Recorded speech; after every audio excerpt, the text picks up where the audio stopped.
दोपहर के 1:15 बजने को थे। 22 जुलाई की तारीख, दिन सोमवार, और सबकी नज़र सुप्रीम कोर्ट पर थी कि सुप्रीम कोर्ट से क्या फैसला आएगा। जो सावन का पहला सोमवार है और सावन में कांवड़ यात्रा से जुड़ा जो उत्तर प्रदेश की योगी सरकार का फैसला है, उस फैसले के खिलाफ टीएमसी सांसद महुआ मोइत्रा की एक याचिका और लोगों की उनके साथ में याचिकाकर्ता, और उसमें आरोप कि ये विभाजनकारी फैसला है। उस पर सुप्रीम कोर्ट ने 1:15 बजे के करीब फैसला सुनाया और योगी सरकार के उस फैसले पर रोक लगा दी, जिसमें यह कहा गया था कि दुकानदारों को कांवड़ यात्रा के दौरान अपना नाम डिस्प्ले करना होगा, बड़ा बड़ा बोर्ड लगाना होगा। उस पर सुप्रीम कोर्ट ने रोक लगा दी, कहा है नाम लगाने की कोई ज़रूरत नहीं है, सिर्फ इतना बताना होगा कि खाना मांसाहारी है या शाकाहारी। हमारे साथ ये अभिषेक हैं जो इस खबर को फॉलो कर रहे हैं। आपने हो सकता है ये खबर देख ली हो, लेकिन इस खबर की डिटेल में क्या हुआ, सुप्रीम कोर्ट में क्या दलील दी गई कि योगी सरकार वहाँ पे बैकफुट पर आ गई?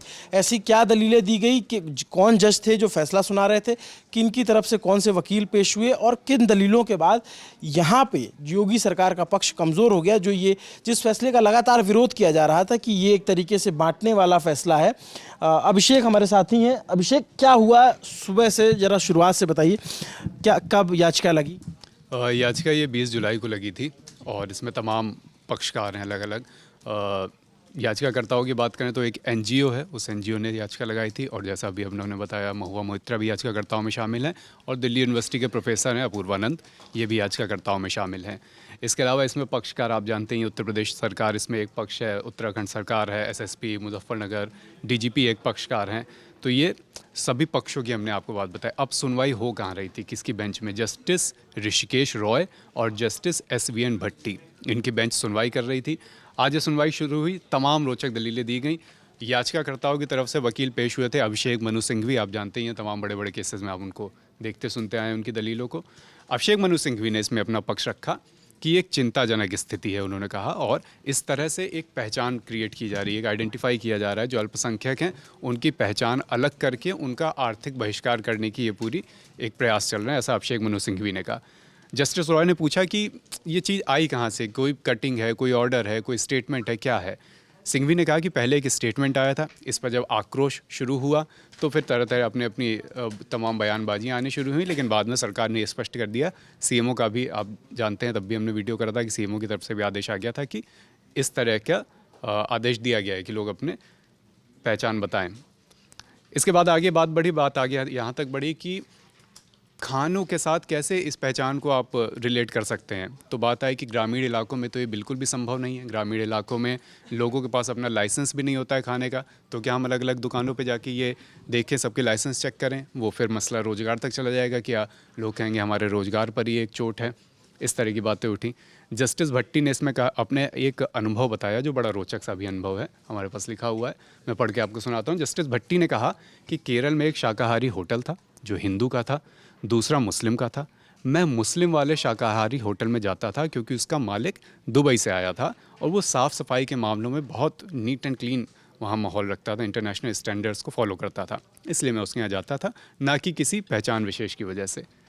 सिंघवी ने कहा कि बहुत सारे वेज रेस्टोरेंट हिंदू चला रहे हैं, उनकी दुकान में मुस्लिम कर्मचारी हैं, क्या मैं ये कह सकता हूँ कि आप वहाँ मत जाइए क्योंकि मुस्लिम या दलित ने उस खाने को छू लिया है? सरकारी निर्देशों में स्वेच्छा से शब्द का इस्तेमाल किया गया है, लेकिन स्वेच्छा है कहाँ? ये भी दलील वहाँ उठी कि बहुत से ऐसे रेस्टोरेंट हैं जिन्हें वेज रेस्टोरेंट है, हिंदू चला रहे हैं, लेकिन दुकान के अंदर आप जाएंगे तो अलग अलग धर्म के तमाम कर्मचारी हैं। एफएसएसआई का भी कुछ उसमें मानकों की बात की गई, उसका भी जिक्र आया, चूँकि ये पूरी बात अब उस पॉइंट पे जा रही है। अब जब आगे 26 जुलाई को जब आगे सुनवाई होगी तो मुमकिन है हमें एक वो वाली डिबेट सुप्रीम कोर्ट में देखने को मिले कि ये फैसला, इस फैसले का आधार क्या है? क्या स्वच्छता इसका आधार है या इसका आधार है कोई धर्म विशेष या कोई पहचान विशेष?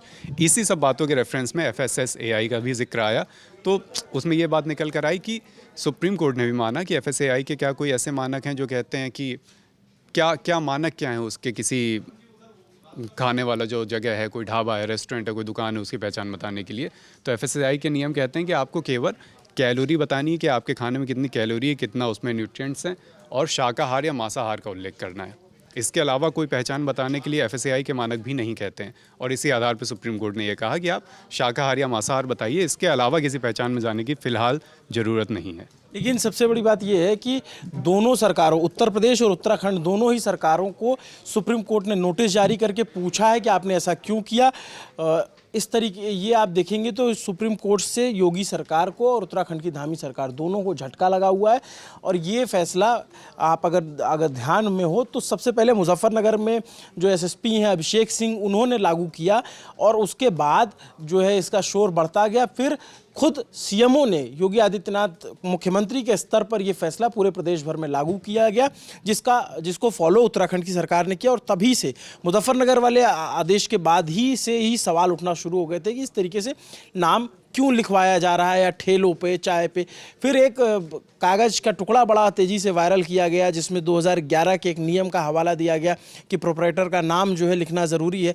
बिल्कुल सत्य बात है, नाम लिखना ज़रूरी है। ये कानून यूपीए सरकार के दौरान ही आया था, लेकिन उसके लिए एक मेमो होता है, उसका वो टेबल पे प्रोपराइटर का नाम लिखा होता है। ये नहीं होता है कि आप ठेलों पे भी जो है वो नाम चिपका दें कि नहीं इसका फलाने असलम का ठेला है या फिर अरविंद का ठेला है।